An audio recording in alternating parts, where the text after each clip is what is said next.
Paramashivoham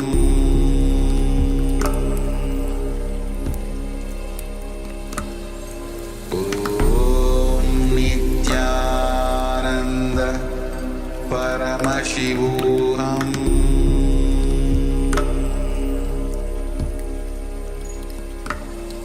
Om Nityananda Paramashivoham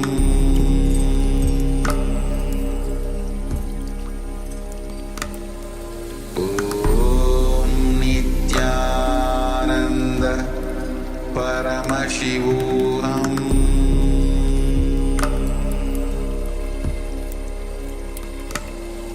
Om Nityananda Paramashivoham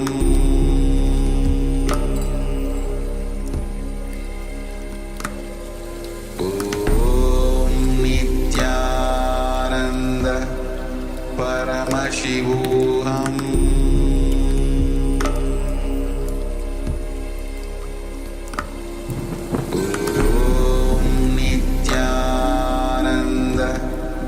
Paramashivoham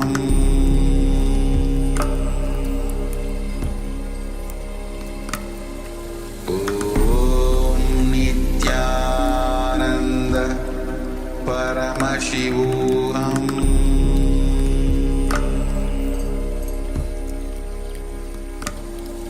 Om Nityananda Paramashivoham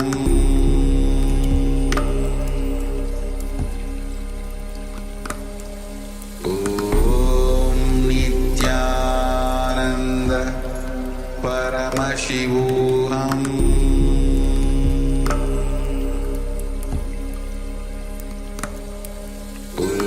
Om Nityananda Paramashivoham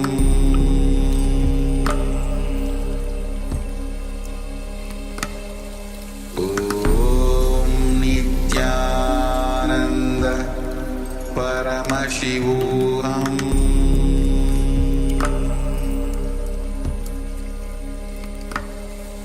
Om Nityananda Paramashivoham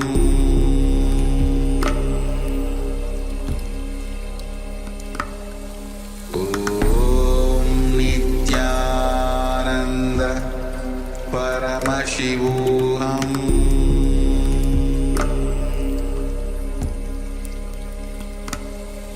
Om Nityananda Paramashivoham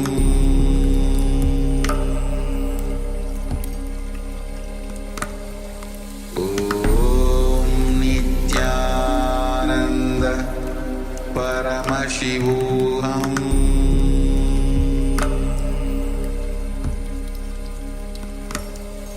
Om Nityananda Paramashivoham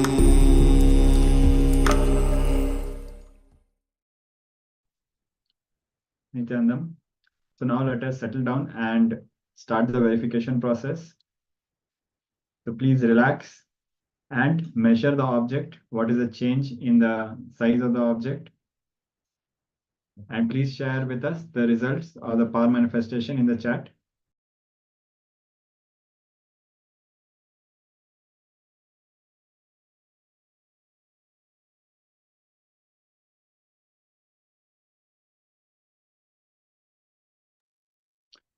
So you can measure the weight of the object and see what was the weight before and what is the weight of the object now.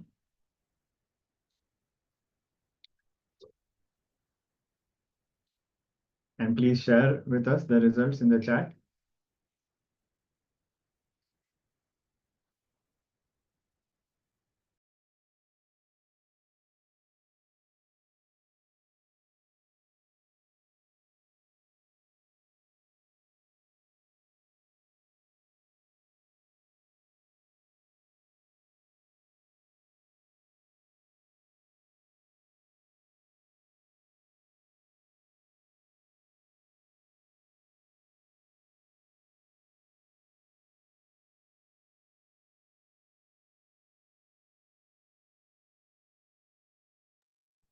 So while our participants are measuring and sharing their results of the manifestation, we will be moving ahead also with the next powerful revelation by Swamiji.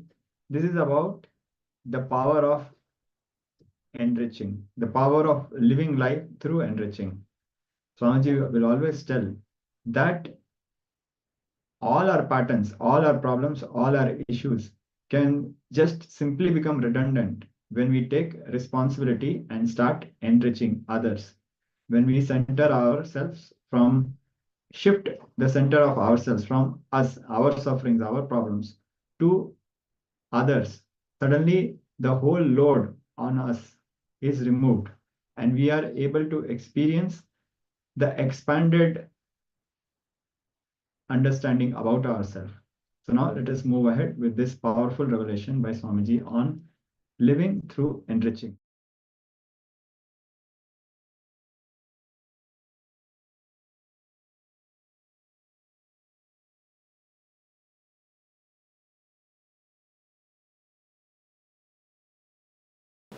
Enriching burns all the past karmas. If you have been lack of integrity and inauthenticity, irresponsibility, and created some problem for yourself, by enriching that karmas gets burnt. That's all I can say. Listen. With responsibility and enriching, not only your future gets built, your past gets burnt. I tell you, in my own life, enriching, that is the only thing which took care of me when all the attacks from all the corners were sent towards me.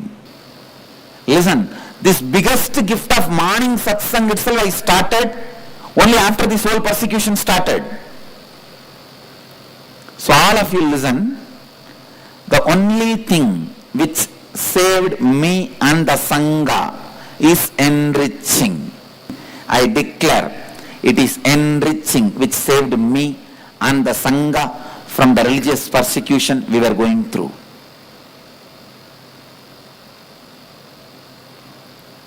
You can test the power of this truth. I also declare, with integrity, authenticity, responsibility and enriching, it is enriching which will save you from any problem. You will be free from any problem. If you want promotion, just enrich 5 people. You will have promotion. If you want the relationship problem to be solved, enrich 10 people. You will see relationship problem is solved. Anything you want to achieve in the life, if you want you to be healed, enrich 20 people. You will have the healing happening in your body. Anything you want in your life, just enrich. You will achieve it. And you can test the power of this truth today. You will see. Power of enriching should be experienced. Integrity, authenticity, responsibility and enriching. Integrity creates the space of positivity. Authenticity creates the space of possibility. Responsibility creates the space of leadership. And enriching creates the space of enlightenment itself. It is enriching, enriching, enriching. That makes the life alive. Whenever you talk to people continuously and enrich them, you become strong in those ideas. You become strong in life. We have a very wrong idea. First let me experience, then I'll enrich. It is like, first let me get cured, then I will take medicine.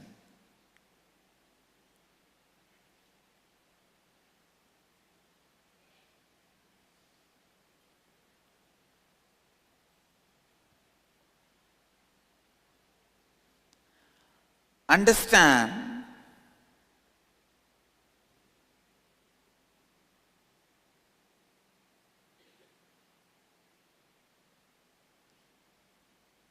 enriching,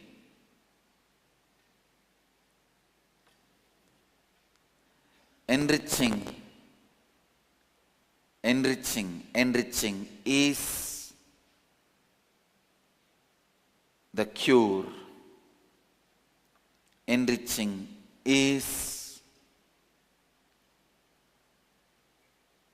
experience. Enriching is tapas. It is enriching which unclutches you from your past incompletions. It is enriching which distances you from your past incompletions. It is enriching which creates gap between you and your past incompletions. It is enriching which makes you grow. A child, if a child tries to unclutch from a toy car, he will be struggling. But if he just grows, the toy will automatically drop him. Enriching makes you just grow. Having this enriching conversation makes you just grow to the next level of you.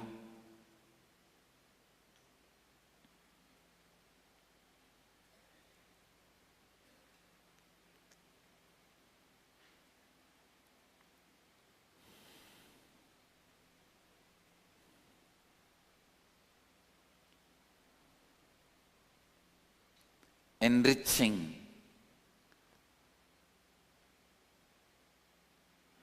makes automatically many of your incompletions to drop you. Please understand.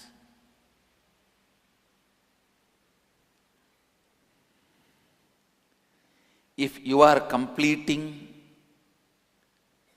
trying to unclutch, drop your incompletions, you are struggling with your incompletions and patterns. If you are enriching, your incompletions will drop you. You only have to decide whether you should be struggling with your cigarette and alcohol, or your alcohol and cigarette should drop you and go away. Enriching is one of the best, most powerful spiritual process and spiritual technique. I know for sure Hindus are never going to believe, because it is not there in their bioenergy. Please listen, life is a power. If you want to discover, harness the power of word, live integrity. If you want to harness the power of thinking, live authenticity. If you want to discover and use the power of feeling, use responsibility. If you want to use the power of living, decide to enrich with integrity, authenticity, and responsibility. I tell you, whenever you enrich others and you, life happens in you. You experience power of living. I can give you a very simple truth. Just go on, go on, go on, go on, go on. Enrich others in your life. I tell you, best things of the life will be showered on you. From morning till night, let the enriching be your thinking. Let the enriching be your feeling. Let all your words be centered on enriching. I tell you, you will understand the power of words. Go on uttering the words which enriches others. Go on thinking how to enrich yourself and others. Go on feeling how to enrich yourself and others. I tell you, align your living to enrich others. Even if you are working in Microsoft, understand you are enriching people. Just understand clearly in your thinking, you are enriching the people. Don't have the self-doubt. Complete with it. Even if you are weaving the clothes, you are enriching somebody with clothes. Even if you are doing agriculture, you are enriching somebody with food. Even if you are working in the army, you are enriching your country with security. So whatever you are doing, you can understand, you should align yourself, realize how you are enriching others. I tell you, understanding whatever you are already doing is enriching, and expanding your life in the line of enriching will make you realize the power of enriching.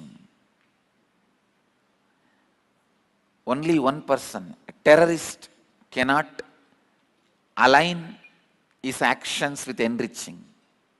A terrorist can never justify. If you are not a terrorist, then be very clear. All your thinking, all your actions, all your feelings can be aligned to enriching.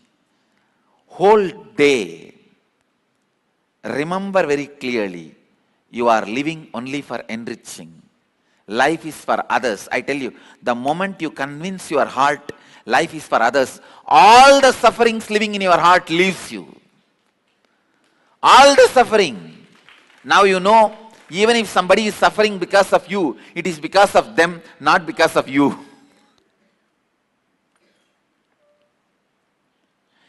It is because they do not know about life they are suffering, not because you contributed to their suffering.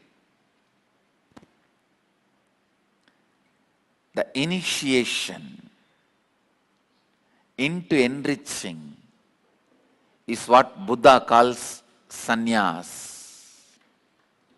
Please understand, initiation into enriching is what Buddha calls sannyas. And I tell you, initiating you into the power of living is what I call enlightenment, Jivan Mukti, living enlightenment. I can give you tons and tons and tons and tons of evidence. I can give you tons and tons and tons of information. I can give you tons and tons and tons of example. Just look around. Everywhere power is available. Everything is available when you decide to enrich others. If you decide to hold, nothing is available. Even what you are holding is not available to you.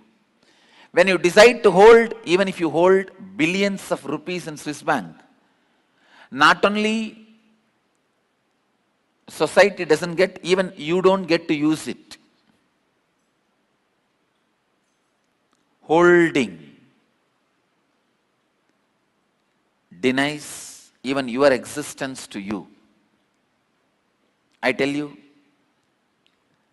whenever you start this holding as a pattern, first thing your stomach will do is constipation. Really, I am telling you. Please understand, your stomach is your first child.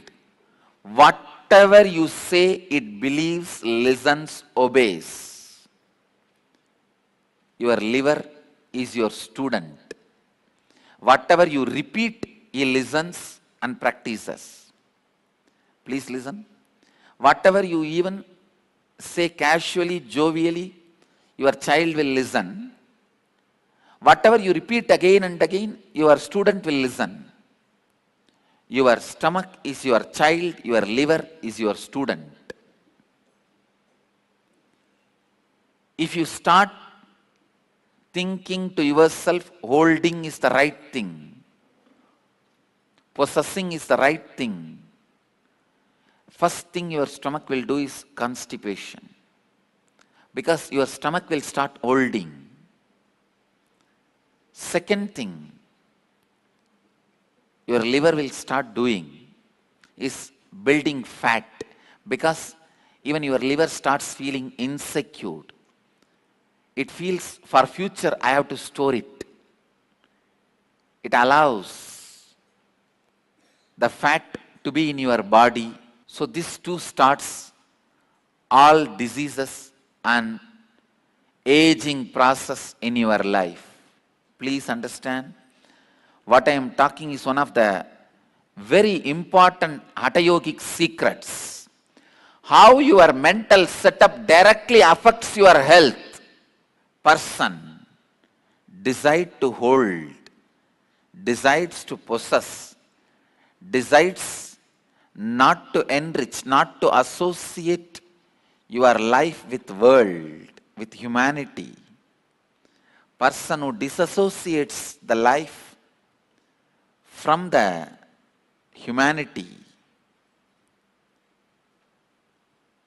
creates diseases inside your own system. When you continue to enrich, when you decide to enrich, when you decide life is for others, all the greatest things are showered on you and continues to get showered on you. Whether it is wealth or power or intelligence, energy, everything is continuously showered on you. The fourth initiation you are going to receive in the inner awakening level 4 is Jivan Mukti Diksha. The Apyayana Diksha, the initiation into enriching. Please understand, deciding to enrich yourself and others is a power. It is not moral. I am not asking you to do this as a service or a moral. No. Anything which is moral or service, humans will never do. And I am not asking you to do some service. When you decide to enrich yourself and others, I can say that is the best selfish decision you will make in your life. Please listen. I am using two words. Best selfish decision. That is the best selfish decision you will make. Deciding to enrich yourself and others. Aligning yourself to enriching is the most but best selfish decision you will make.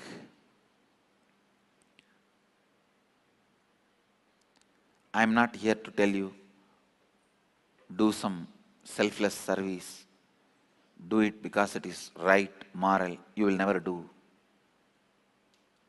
And I am not interested in talking. I am not interested in using the words which will not move you.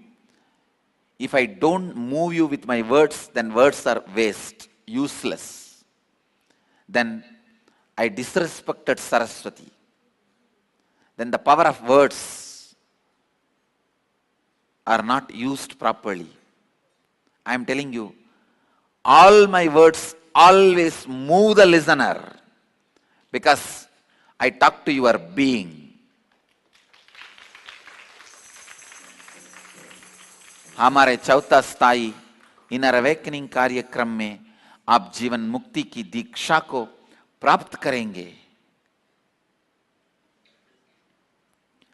हमारे चौथा स्थायी inner awakening कार्यक्रम में आप जीवन मुक्ति की दीक्षा को प्राप्त करेंगे। The fourth level of inner awakening, you will experience the initiation into enriching. Please listen. Every one of us know the joy when you give it to others, when you give, when you share, when you enrich, the joy you feel, all of you know. But you always have a conflict. If I give away everything, what will happen to my life? I need to hold something to run my life.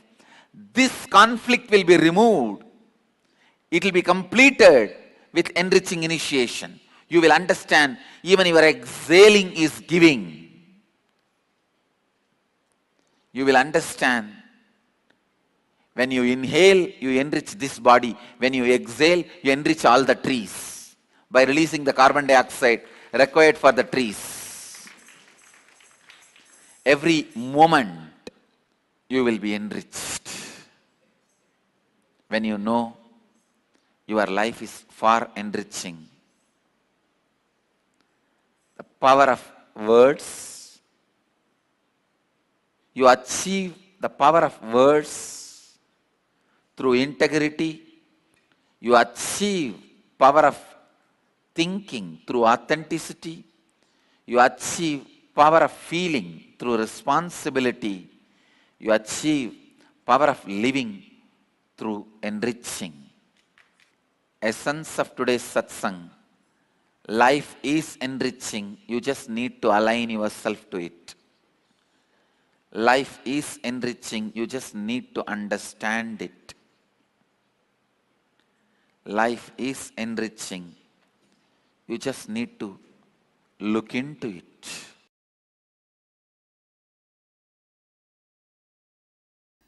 Of life, enriching, how it expands your relationship with you and with others.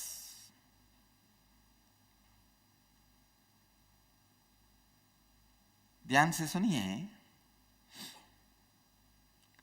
First of all, you need to understand enriching is the only possible way you can relate with the universe, with others, which can expand you also. You can relate with others in so many ways, through lust, through fear, through confusion, through attention need from them, jealousy, through jealousy with them, hatred. You can relate with others in so many ways, but nothing is going to expand you, make you powerful, like the method of enriching. You relating with others, the basic principle should be enriching. Basic principle through which you relate with others should be enriching. Ordinary human beings relate with others in so many modes. Mode of lust, mode of fear, mode of confusion, mode of jealousy, mode of attention need. I tell you, the best way to relate with others, which will make you powerful, which will make you expanding, which will complete you, is enriching.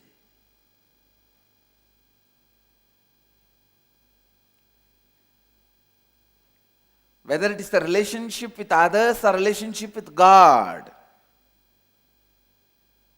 It has to be from the attitude of enriching.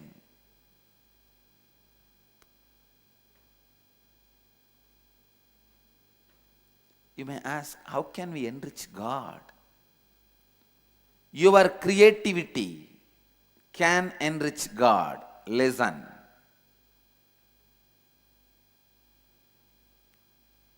Your creativity is always your contribution to the cosmos.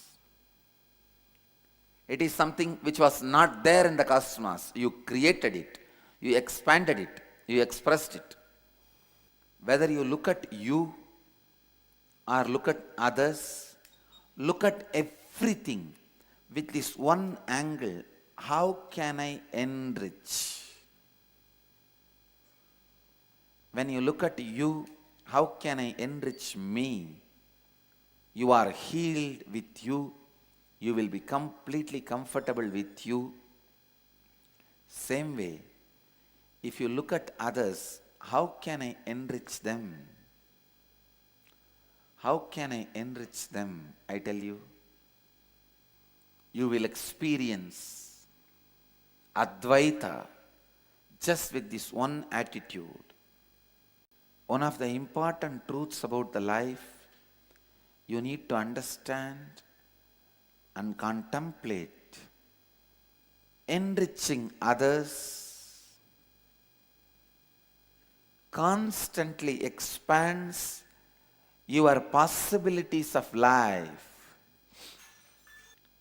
Enriching others constantly expands the possibilities of your life. Whether you are doing a business, you are doing some job, or your relationship in the family, your relationship in the society, friends, in every line, every dimension, when you live with the principle of enriching, your life goes so beautifully, so smoothly, so strongly.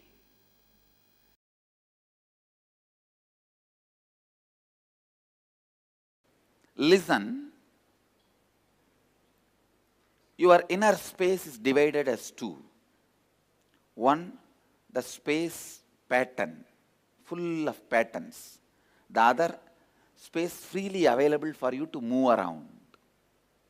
Go around in the life, see the things spontaneously and make decisions. The Gurukul is nothing but my effort to create the beings with 100% free space, with no patterns.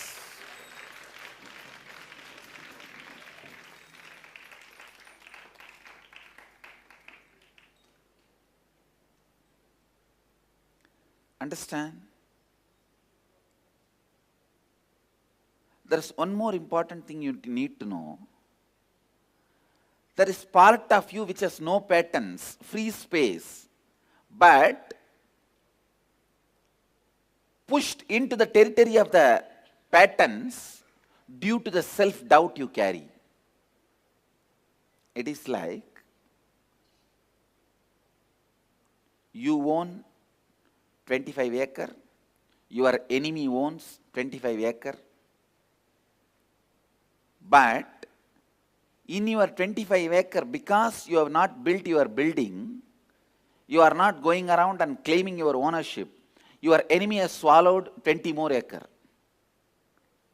Then how many acre you are owning? Only 5. The 20 more acre which he is owning because you don't own is self-doubt part. Understand? Because you have not exerted power over it. You have not asserted.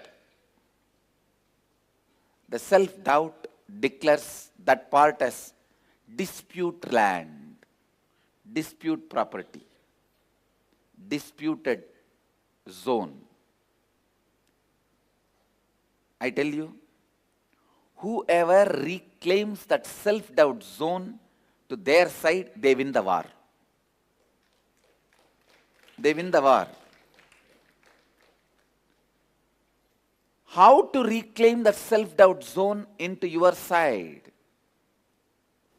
So I tell you, completing with the self-doubt should be the top priority. And completing with the self-doubt, please listen. The spiritual practice for completing with the self-doubt is enriching others. Spiritual practice for completing with the self-doubt is enriching others. Start enriching others. You will see the self-doubt gets destroyed. Self-doubt can never be destroyed by anything else, anybody else, any other practice.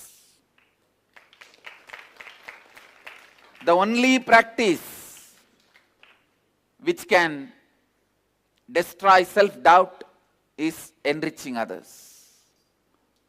Please understand. The only practice which can destroy self-doubting pattern is enriching others. You cannot complete with your self-doubt. You need to understand. How much ever completion you try to do, you will suspect, you will have doubt even about that completion. How will you clear? So, if you have any incompletion, you can do the completion process and complete it. Get rid of it. Get rid of the incompletion. But self-doubt is such, the doubting the very completion process itself. So the incompletion has entered into your completion. Then how that completion is going to remove the incompletion? I tell you, the one and only way to get rid of the self-doubt is enrich. Enrich others. Enriching. Enriching.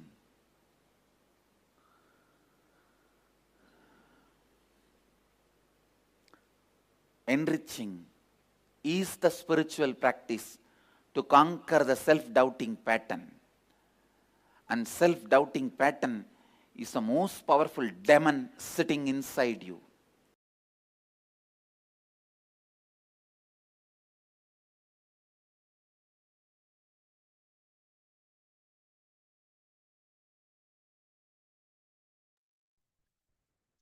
So after this powerful revelations by Swamiji, let us now move ahead to imbibe and internalize these sacred truths.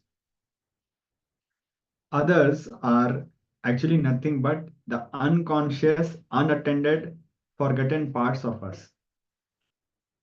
Others are a reflection of the parts of our being which we often ignore and which become a blind spot for us. And only when we start enriching others, these aspects of us are revealed to us. As long as we remain in our shell, we are not able to realize these unknown parts of us.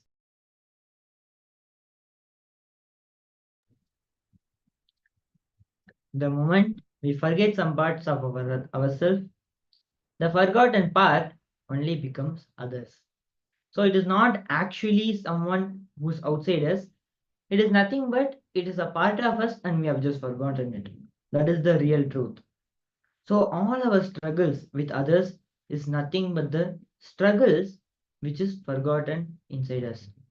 So any struggles that we have with others is with ourselves, and it is just with the forgotten part of ourselves. Consciously decide to take responsibility for the other who are the forgotten parts of you, who are the disowned parts of you. When all others in your life are awakened, you remain an awakened being. Only when if we see most of the people who are part of our lives are some way related to us, some way we need them. So when we have incompletions with them, we cannot say that they are others and we are different from them. We are one and the same. It's just that they are the forgotten part of us. So when they are a awakened being, we'll also become awakened being, because the naturally the ecosystem will be of awakened beings. So even if you are not awakened being, you will also become a awakened being. So let us now enter into a small internalization exercise. Make a list of the top 10 relationships in your life. It could be a mother, it could be a father, brothers, sisters, anyone. Just make the top 10 relationships in your life. Stepping up with integrity, authenticity, and responsibility in all those relationships. Write down in what new ways can you enrich your relationships. With what new thoughts, words, and actions can you engage to enrich or expand yourself and people in your life. So let us now get into the small internalization process. We'll also be projecting the instructions for you on the screen. Let us now start.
So now please settle down, relax, and share with us the powerful clicks you had after doing this internalization exercise.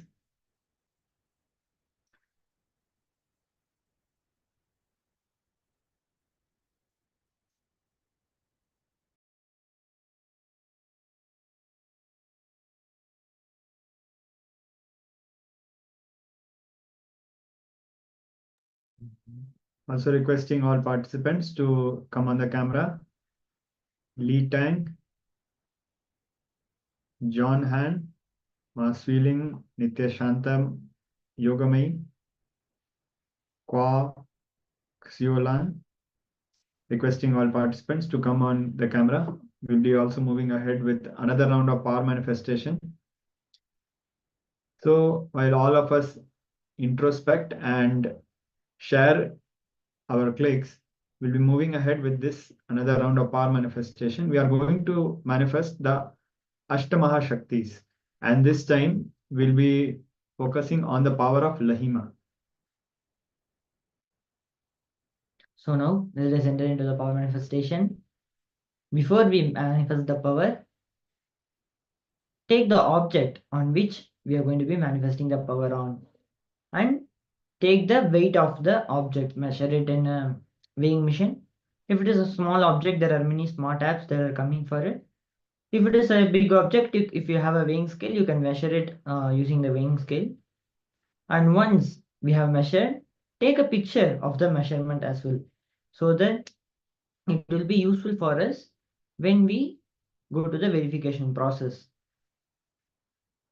Also, after the power manifestation, we'll be sharing with you one of the previous manifestations of a participant who reduced the weight of a coin. So before that, let us also enter into the power manifestation. Let us start chanting the Mahavakya, Om Nityananda Paramashivoham, and start connecting deeply with Swamiji.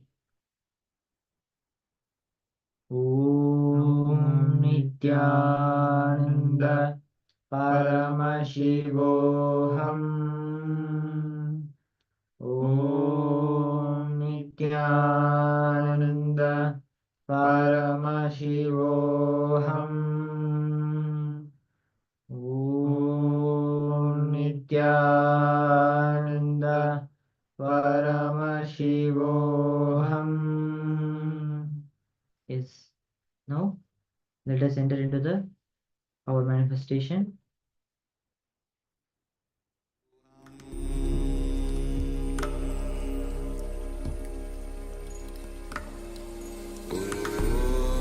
Nityananda Paramashivoham.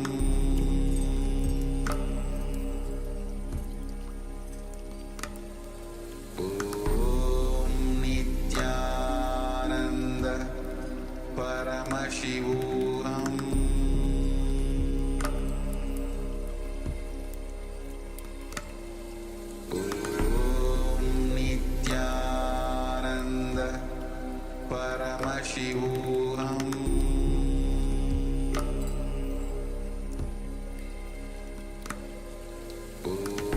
Om Nityananda Paramashivoham. Om Nityananda Paramashivoham.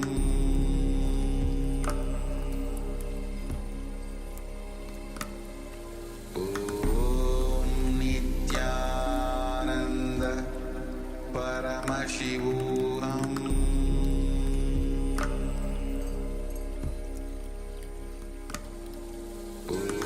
Om Nityananda Paramashivoham.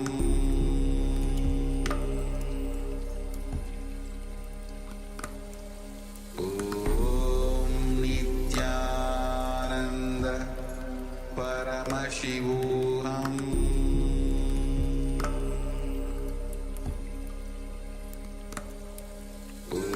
Om Nityananda Paramashivoham.